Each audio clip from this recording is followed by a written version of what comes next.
역시 추석에 잠들 쉴 때 같이 쉬어야지. 쉬는 날 일하려니까 좀 힘드네. 오늘은 해외 취업이라는 토픽을 가지고 설명을 조금 드릴까 싶어서 영상을 만들어 봤습니다. 요즘 주위에 보면 해외 취업 준비하시는 분들도 굉장히 많으시고 제 주위의 친구들만 해도 해외 취업 항상 물어보는 친구들도 많고, 제가 유경험자로서 좀 조언을 드리고 싶어서 영상을 만들어 보게 되었습니다. 미국에서 J1 인턴십 비자로 1년 동안 인턴 경험을 쌓고 왔는데, 미국의 인턴십 비자와 그리고 영국 워홀에 대해서 이렇게 비교 분석을 해서 설명을 해드리면 좋지 않을까. 제가 영국 워홀에 대한 경험은 없어도 영국에서 한 3년 반 정도 살면서 많은 워홀러분들을 봤고, 또 그리고 직접 영국에서 생활을 했기 때문에 그리고 또 학교를 다니면서 또 인턴도 해봤고, 또 한식당에서 알바도 해봤어요. 그런 면에서 팁 같은 걸 드릴 수 있지 않을까 싶어서 이번 영상을 준비해봤습니다. 크게 한 4가지 정도로 추려서 설명을 해드리려고 해요. 일단 첫 번째로는 정확히 그 비자에 대한 정의, 그리고 그 뜻을 알고 계셔야 된다고 생각을 합니다. 그래서 미국 인턴십 비자에 대한 간략한 설명과 그리고 영국 워홀에 대한 간략한 설명을 해드릴게요. 그리고 두 번째로는 많은 분들이 궁금해하시는 비용적인 문제, 그리고 이제 제 개인적인 견해가 들어간 장점과 단점에 대해서 이제 설명을 해드리고 마칠 거니까 끝까지 시청해주세요. 미국은 워킹홀리데이라는 비자가 없어요. 대신에 미국 인턴십 비자가 있습니다. 그 풀네임 비자의 정확한 뜻은 익스체인지 비스트 프로그램을 뜻합니다. 말 그대로 교환 교수님들, 교환 학생, 그리고 연구원 분들이 장기 혹은 단기로 미국에서 취업을 하실 때 흔히들 이제 지원하는 비자가 J1 비자가 되겠고요. 그리고 또 제가 진행을 했던 J1 비자의 항목이 인턴 비자입니다. 인턴 비자는 크게 2가지로 나뉘어요. 인턴은 인턴과 트레이니로 나뉘어지고요. 인턴 같은 경우는 졸업 후 1년 이내에 출국을 하셔야 됩니다. 그런 부분에서 조금 타이트할 수도 있지만 준비하는 기간은 한 3개월에서 4개월 정도 걸렸던 것 같아요. 사람마다 편차는 좀 있겠지만 저의 경우는 한 3, 4개월 정도 걸렸던 것 같습니다. 졸업 후 1년 이내에 출국을 하게 되는 인턴 같은 경우는 최대 1년 정도 일을 하게 될 수 있고, 일을 잘하면 J1 비자가 연장이 되지 않을까라고 생각을 하시는 많은 분들도 계시는데 연장이 불가능합니다.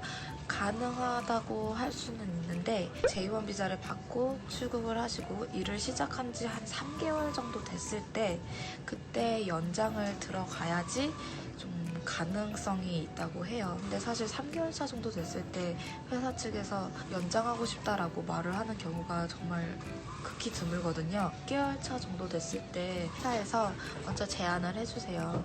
혹시 연장이 되지 않을까. 근데 그때 진행을 하기에는 늦은 거죠. 그러다 보니까 J1 비자에 인턴으로 가게 되시는 분들은 연장이 거의 어렵다고 보시면 될 것 같고요. 트레이니 같은 경우는 학교를 졸업하고 그 전공 과목에 관련된 경력이 1년 이상 있으셔야 돼요. 최대 1년 6개월, 총 18개월 정도까지 J1 비자가 나올 수 있어요. J1 인턴십 비자 같은 경우는 나이 제한이 없습니다.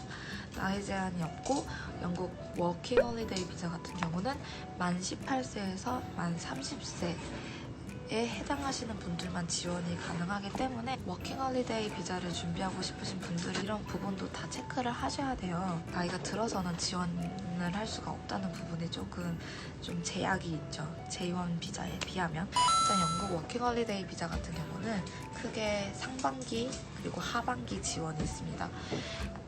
상반기 모집은 그냥 흔히 정규 모집이라고 보시면 돼요. 1월 중순 정도에 이제 모집을 시작합니다.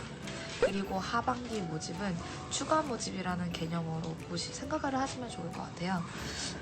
그러다 보니까 하반기 모집은 상반기 모집에 대비해서 한 경쟁률이 2배 이상 높다고 합니다. 워낙에 하반기 때는 뽑는 인원도 되게 적고 후반기 때 떨어진 분들이 하반기에도 다 지원을 하실 테니까 1년에 딱 2번 지원을 할 수 있는 거죠. 근데 J1 비자 같은 경우는 정해진 기간은 없어요. 그냥 졸업 후 1년 이내냐 1년 이후냐, 그리고 뭐 교환학생이면은 정해진 기간이 또 없겠죠. 그런 면에선 좀 더 플렉서블한 것 같아요. 일단 영국 워킹홀리데이 같은 경우는 2년이 나오지만 진행하는 데 있어서 크게 까다로운 부분은 없어요. 단 한 가지가 있죠. 영어 성적을 요구합니다. IELTS라는 이제 영어 시험이 있어요. 어느 정도 미니멈 성적을 맞추기만 하면 그 부분에 대해서는 크게 문제될 건 없는데 어찌됐든 영어 성적을 요구한다는 거죠. 근데 미국 J1 비자 같은 경우는 영어 성적을 요구하지 않습니다. 그런 영어 성적을 요구하는 것들이 좀 부담이 되거나 싶으시면, 왜냐면 영어 성적을 요구하면 그 말은 즉슨 그 영어 시험 공부를 해야 되죠. 대비를 해야 되고, 그러다 보면 뭐 인강을 듣거나 학원을 다니거나, 그리고 또 영어 시험을 보셔야 되죠. 영어 시험 보는 거 굉장히 비싸요. 지금 현재 얼마인지 모르겠는데 제가 한 4년 전에 유학 준비할 때 봤을 때 시험 한 번 보는 게 한 20만 원? 거의 한 20만 원, 25만 원 사이예요. 굉장히 비싸요. 시험 4번만 봐도 100만 원이에요, 여러분.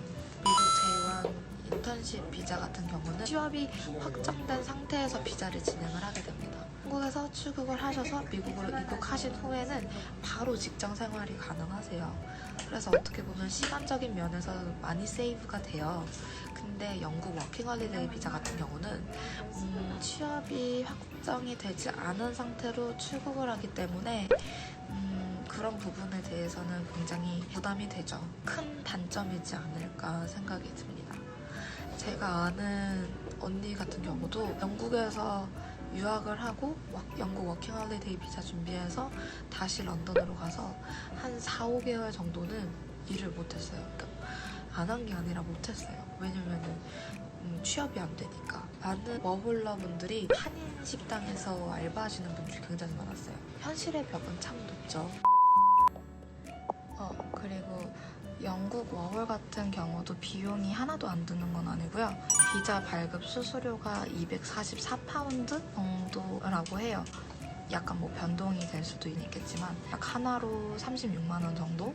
그리고 보건 부담금이 한 1년에 300파운드라고 하더라고요. 300파운드면 한 45만 원 정도 생각을 하시면 되는데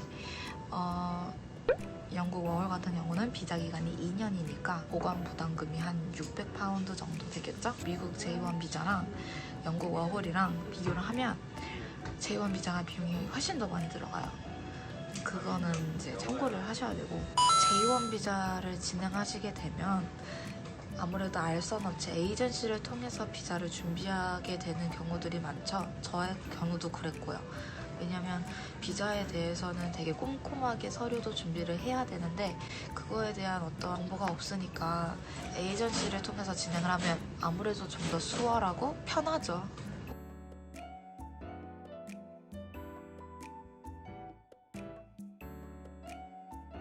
J1 비자 같은 경우는 학교에서도 학생들한테 많이 지원금도 주시면서 진행을 많이 하더라고요. 만약에 학교를 다니고 있는 학생분들이 좀 해외 취업에 관심이 있으신 분들이라면 학교 측에 한번 여쭤보시는 것도 좋을 것 같아요. 학교 측에서 지원을 해줘서 이제 진행을 하다 보면 금전적인 부분에서도 굉장히 부담이 많이 줄고요.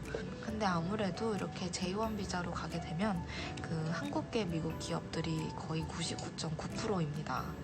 거의 100%라고 보셔도, 왜냐면은 굳이 외국에 있는 기업이 한국인 인턴을 굳이 한국에서 데려와서 뽑으려고 하는 경우는 거의 없겠죠. 한국 분들이 하시는 이제 회사에서 한국인 친구들을 쓰고 싶어 합니다. 싸니까 그렇죠. 왜냐면 이렇게 가면 저 같은 경우도 그렇고 최저임금, 최저시급으로 이제 받게 됩니다. J1 미국 인턴십이든 영국 워홀이든 돈을 벌러 간다는 생각으로 가시면 안 되고요. 오로지 경험 하나만 바라보고 가셔야 돼요. 왜냐면 정말 살인적인 물가, 그런 현실적인 부분도 감안을 하셔야겠지만 하고 싶은 거 꼭 하세요. 그래서 절대 후회 없는 선택하셨으면 좋겠어요. 전 그래요. 그랬으면 좋겠습니다. 물론 제가 말씀을 드리는 부분에 있어서 아무래도 저의 주관적인 견해가 섞여 있기 때문에 다르게 생각을 하시는 분들도 계실 거예요. 저의 이제 그런 조언은 참고하는 용어로서만 새겨 들으시면 좋을 것 같고요. 궁금하신 부분이 있으시면 언제든지 댓글로 물어봐 주시면 제가 되게 다 성심성의껏 최선을 다해서 답변해 드릴 테니까요. 언제든지 질문해 주세요. 제가 다 알려드릴게요. 9월 28일에는 삼성역에 있는 코엑스에서 유학 박람회가 있을 예정이라고 해요. 그런 박람회에 참여하셔서 직접 전문가분들의 설명도 들어보고 또 미리 질문할 것들을 다 적어 가셔서 다 물어보세요. 그런 정보를 많이 얻으시는 게 중요한 것 같아요. 모든 준비를 하실 때는 미리 꼼꼼하게 확실하게 준비를 하시는 게 제일 중요하세요. 다 정보 싸움이거든요. 그리고 하고 싶은 의욕이 막 엄청 솟아날 때 그때 추진력은 가속화되니 그때 바로 추진을 하시는 걸 추천을 하고, 해외 취업에 관심이 많으신 분들 모두 제 영상을 보시고 도움이 많이 되셨으면 좋겠습니다. 여러분, 구독과 좋아요 잊지 마세요. 안녕. 다들 즐거운 추석 보내시고요. 저는 이제 어서 집으로 가보겠습니다. 다들 즐거운 추석 보내세요.